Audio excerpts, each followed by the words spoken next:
Hello everyone, this is Mr. Ahmed Al Qadri, and today we will continue our lesson about mixture.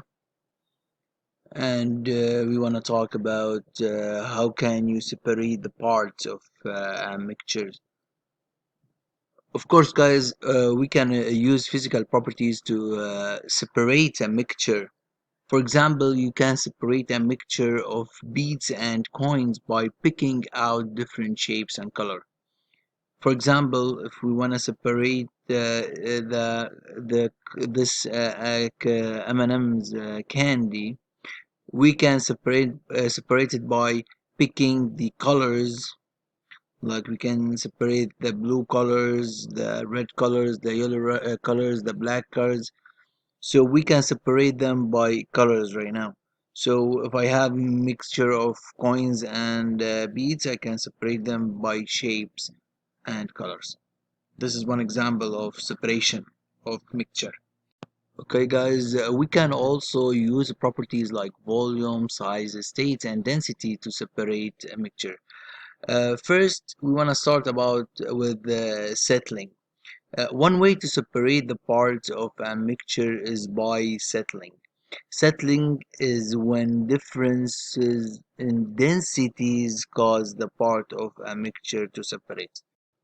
First, a quick revision for densities. When we have objects uh, different in densities, so some objects will sink and some objects will float. So as you see in this picture right here, so the blue ball and the red ball, the blue ball it will sink, and the red ball it will float because the blue ball has more density than the water, so it's more dense than the water, it will sink. And if it has less density, it will float. Another example, this is another of a floating and float an object, and this is an example of a sinking object. Okay guys, this is an example of settling.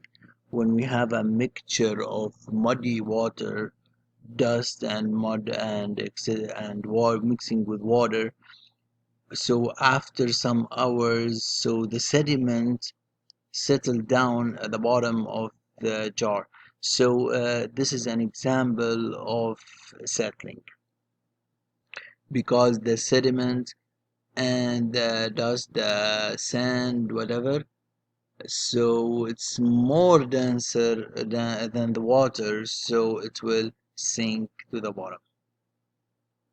This is another example of settling, but when first we have mixture of muddy water and sediment and dust and sand, and after couple hours, so you can see all the dust and the sediment sink down because of they are denser than the water. For instance, as we see in the previous pictures, mud is a mixture of sediment and water. Over time, the sediment and mud will sink to the bottom. The sediment settles because it's denser than water.